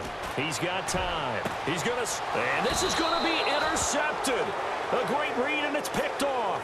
And they are going to take over right there at the 22-yard line. So how about that for a momentum switch? We're in the 4th quarter, and it's a tie game. You've got to take care of the football here. Now their opportunity to take the lead right out the window, and everything is flipped in the other direction. And onto the field here come the Panthers. And fortunate to get points on the board last time. They had to hit a really long field goal to do so. The kickers in today's game are so good and so skilled and hit from distances that we almost start to take them for granted, and we can't do that. That's a long field goal that they got 3 points out of. They've got to feel good about that, and they better make sure they love him up because he's helped them out. Yeah, now we'll see if that offense can put 6 on the board here. We'll see. And he's the epitome of what we call the move tight end, a guy that you can line up anywhere, in the slot, out wide, in tight, doesn't really matter because he has such great skills. You want to utilize him in all aspects of your passing offense. And there he was in the slot for the catch.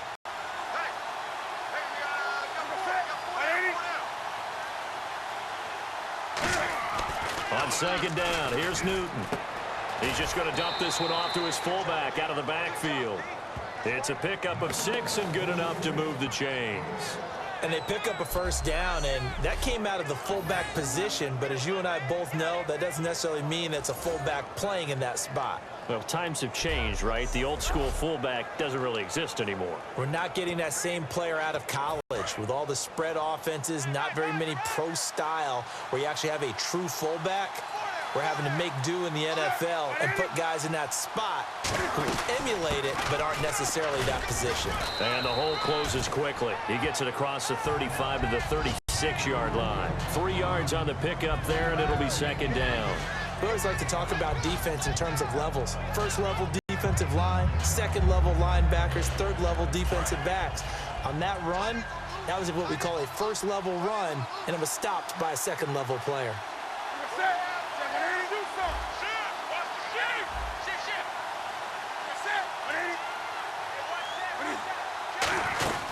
Again on the ground with Artis Payne. And he's across the 40, 3 extra yards to the 43. It'll go as a gain of 7 on the play, and it sets up a 3rd and inches situation.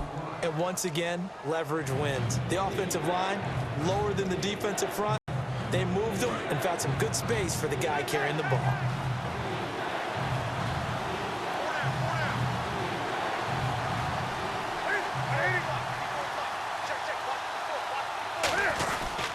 Here's Artis Payne. A loss of a yard, and it brings up 4th. So 3rd and inches, tried to pick it up the middle. He had nowhere to go, tackled for a loss. And you know how we talk about double A-gap pressure, meaning linebackers going in the gap between the center and the guard on either side? Well, it's not always to get to the passer. Sometimes you do that to prevent a running play. Worked pretty well in that situation.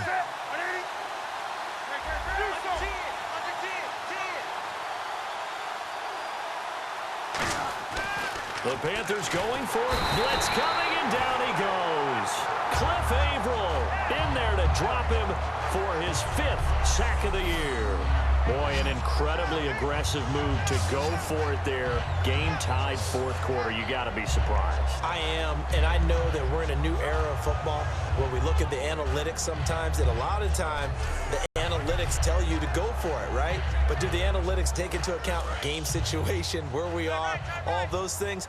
In this situation, I thought it was an incredibly aggressive play. It didn't work out, and again, tie game 4th quarter. Makes this thing a little bit more interesting. Trying to shake off the interception from the last drive. He'll look to throw. Give him 13 on the pickup there. And that'll be good for a Seattle first down. Slant route's effective no matter who's running the route and catching the ball. But when you have a receiver of that stature, you have to be a little bit more precise throwing it. You don't have the same catch radius with the bigger targets. A 10th carry for Thomas Rawls. And an alley to run. And they've got it inside the 10 at the 8. A nice pickup of 14, and it moves the stick, sets up a 1st and goal. Really good, skillful, tough running throughout this contest. Picked up first down after first down. He's got to have a nickname, doesn't he? How about the human first down machine? I think that fits.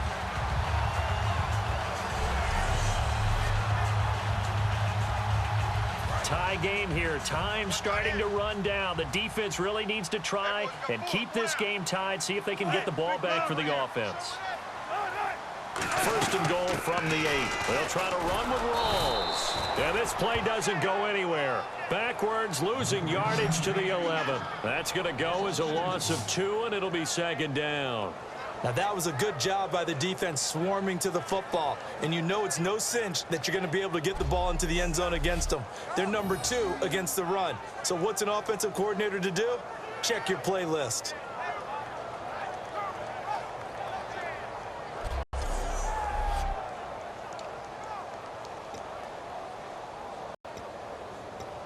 And the offense can string something together, but they'll need to do it quickly here to try to get points on the board and win this game. Now Wilson on second down. And incomplete. The intended target, Doug Baldwin. And that takes us from second to third down.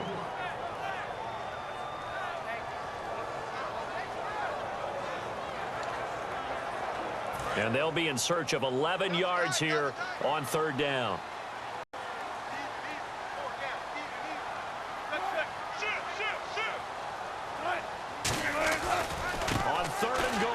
Size. Call it no gain on the play, so no help there. And now 4th and goal.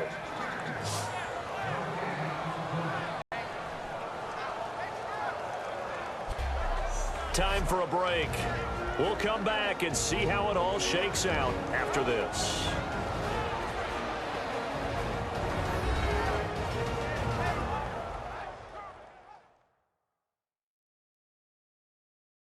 So it's Seahawk football as we march toward a conclusion. And they're looking at 4th down now in this tie ball game. A pressure spot now for a guy who's been here before, and that's Stephen Hauschka.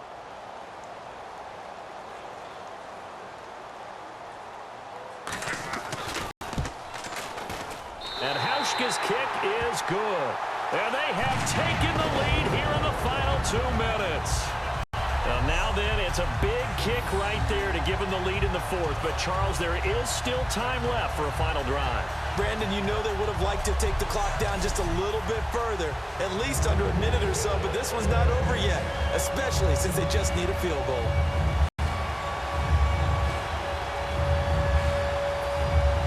Now after the made field goal, Hauschka back out onto the field to kick it away. On the return, it's Ted Ginn Jr. And he'll take this across the 25, a couple extra yards up to the 27-yard line. All right, Greg Olsen getting ready to trot out there for another drive. And the numbers show it, low involvement early, but since he's been involved, it's been a good thing for this offense. Indeed it has, and when you're able to finally get him going, get him fully integrated into the offense, things feel a whole lot better for your team. It expands everything that they do trying to move the football.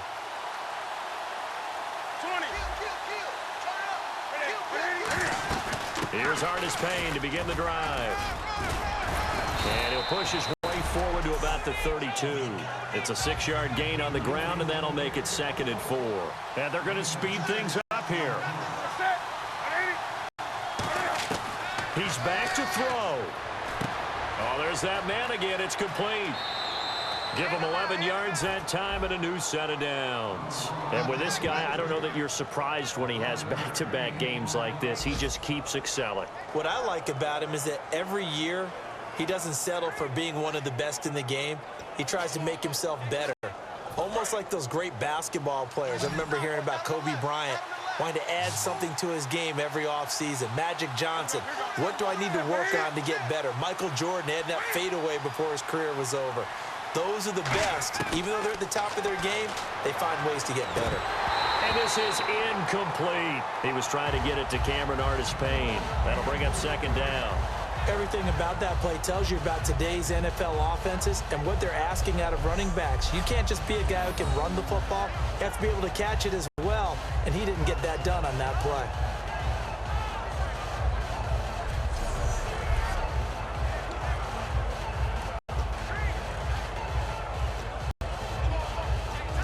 So incomplete on first. Let's see what 2nd down has in store.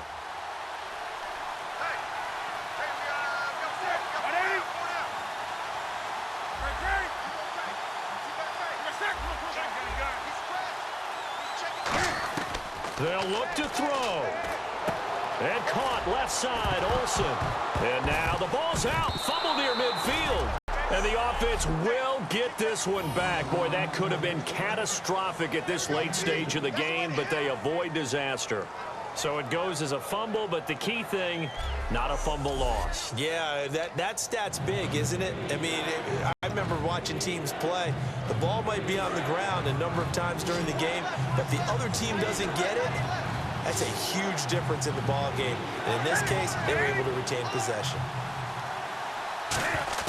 Back to throw. Got a man, and he hits him in stride. The pickup of 11, and it moves the chains. That's what they need right now. Get the first down, get out of bounds, stop the clock. Just playing smart football, understanding the situation, making the plays necessary, and making sure that clock stops at every opportunity.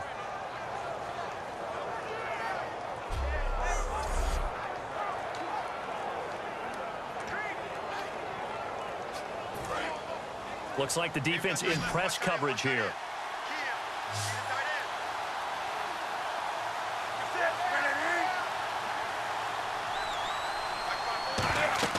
He'll look to throw. He couldn't quite hold it. Got hit. Ball pops out. Incomplete. So many components go into a well-executed screen pass. You've got to sell, sell, sell. Offensive line's got to sell like they've missed blocks, and then they move out, and they're out in front of the running back. He's got to sell that he's trying to block, and then he slips out into the route. The quarterback has to sell that maybe he's trying to throw it downfield. Instead, he slips it off to the running back, and when you get one set perfectly, you have to catch the ball, and that didn't happen on that play.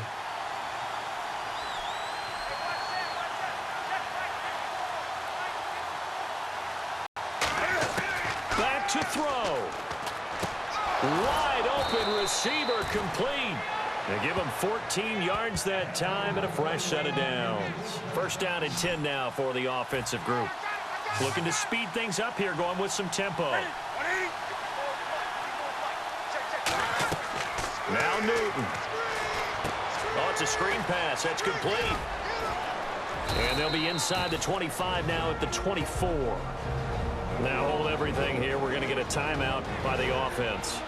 It's just their first. They've got 2 more to use here in the final stages.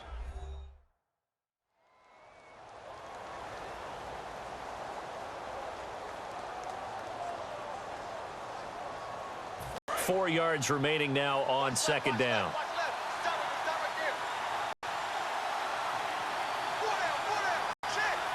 They come out here in the eye.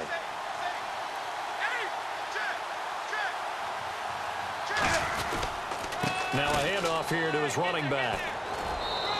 Call it a gain of 3, but not enough to move the sticks. It'll be third and about a foot or 2. And he's back here in the struggle department in this one like he was a week ago. And, partner, I think you can pin some of this on that O-line. That room to run, just not there. You mentioned last week that it felt like the offensive line was getting beaten to the punch by the guys across the ball. It was pretty evident, I thought. I mean, they were off the ball fast, penetrating, getting into the offensive backfield, really spilling a lot of runs before they got started. So I thought your observation was spot on then, and you're right there again this week.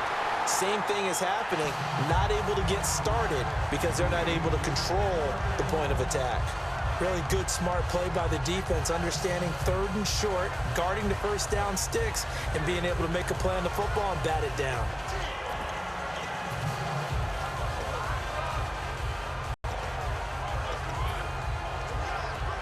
One score down. Here we go. They're going to go for it here on fourth down.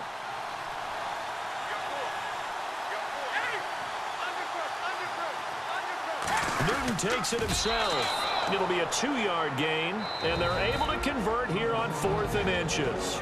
Now whistles come in. We're going to get a timeout here by the offense. That'll leave them with just 1 remaining in this 4th quarter of play.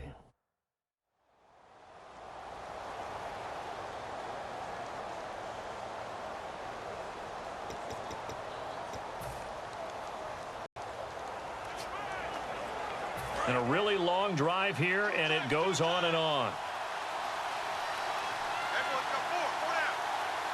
They come out with 1 back and 3 tight ends. After the run, Newton going to throw. And it pops free. The collision there jarred the ball loose and brings up second down. Just looking at it from a defensive perspective, when you break the huddle in the red zone, tight end is one of the guys you've got to key on because quarterbacks want the ball in their hands fast in this position, and they want to get it to someone. And in this case, he had the play. They just didn't complete it. Newton now to throw. It's caught right side. Dixon. Only 3 yards on the catch. It's third down. It didn't check off every box, but the most important one. And now the Seahawks are going to take a timeout here on defense. And as the two teams talk it over on their respective sidelines, we take a break.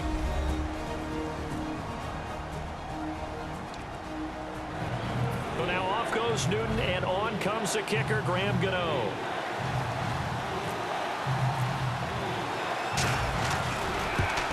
And his kick is indeed good, and they will tie this game here in the final seconds.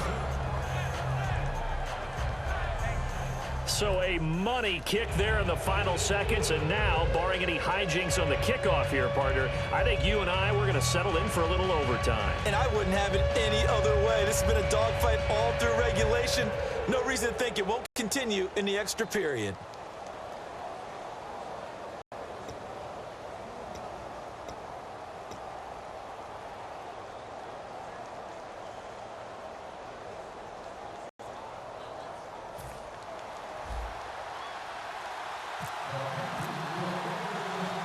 Set to go now with the kickoff. These two teams all even again as we continue in this wild fourth quarter. Block at the return.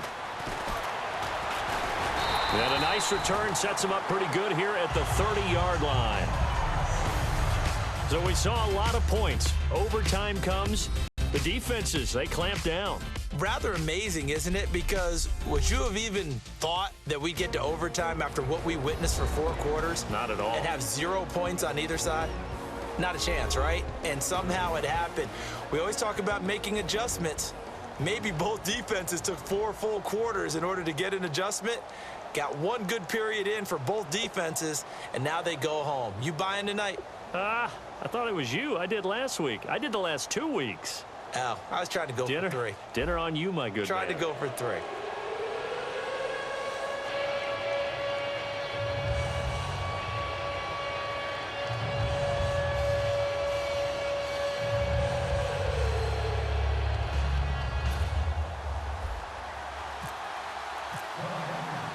Nothing between these two teams for 4 quarters. Here we go to begin overtime. And this will be a touchback as that sails over the end line.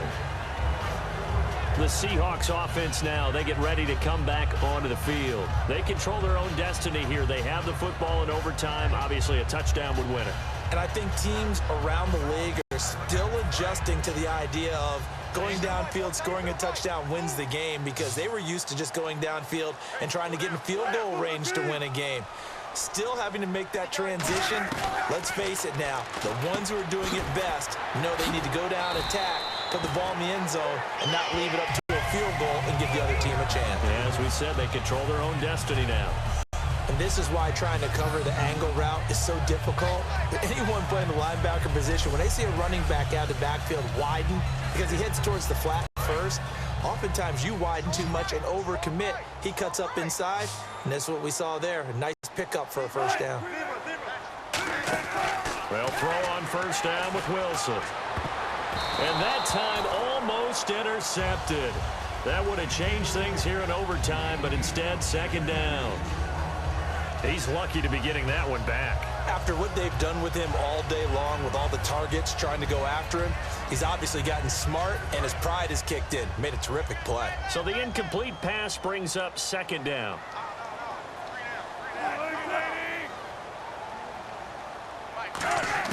Second and 10. It's Wilson again. Pressure comes, and Wilson's going to go down. Charles Johnson in there to get him, and that's sack number 8 for him on the year. And I know it seems like we say this a lot in broadcast, pass, Booths, but a quarterback can hold on to the football too long in these situations. I think he did right there. Oh, I agree with you totally. Sometimes you have to understand situations. Get rid of the football, save some yardage to make it less to gain for the next down. Instead, he was so hipped on ball security, he held on to it and took a big sack.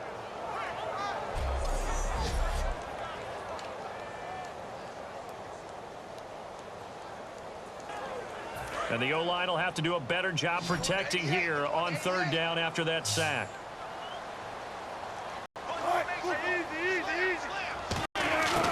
Third and long, it's Wilson. And incomplete. The contact made the ball roam free and brings up fourth down. So many offenses want to include their running backs into their passing offense and be able to swing the ball out or check it down to them. But sometimes those guys are just not as comfortable catching the ball as they are running it.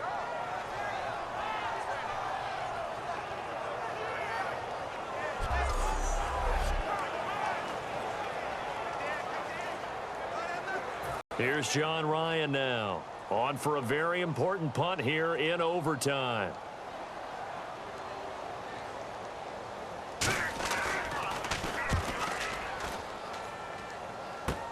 Here's Ginn. Give him 11 yards that time on the return. And the Panthers will take over in terrific field position. Here are the Panthers now as their offense comes back out onto the field. Their defense did its job, got the stop. All they need is 3, and this is over. Couldn't have done much else other than score themselves and end it.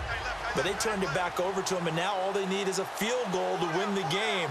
An excellent job by the defense. Can the offense finish things off? Part 1 is done. Now part 2. They'll get only a couple down to the 44.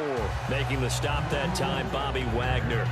That's a good play by the guys on the defensive side of the ball. Held them to a gain of 2. And that changes the playbook a little bit now for the guy calling plays. 2nd and 8. Now he's got to probably think about going to the air instead of maybe staying with the ground game.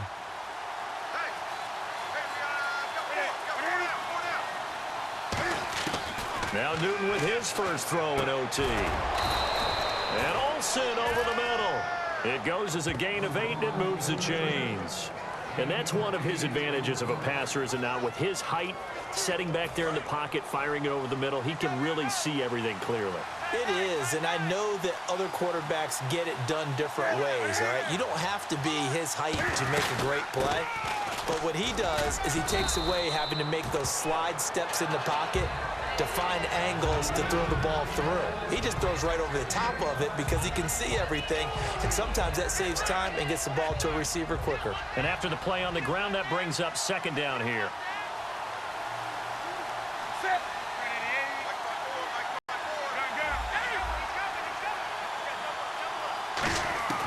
On 2nd down, here's Newton. Benjamin with it over the middle. And he'll be brought down at the 21, just shy of the 20 in the red zone.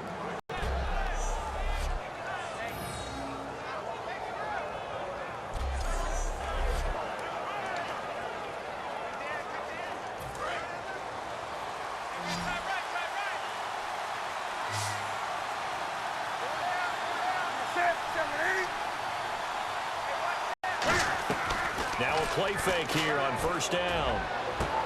And this will be caught. It's a touchdown. And absolute stunned silence here as they have come in and stolen this one in overtime. As the fans exit back out through the turnstiles, not happy looks on their faces. Feel like they probably let this one slip away at home in overtime. I would agree with that, and their unhappiness hurts the guys that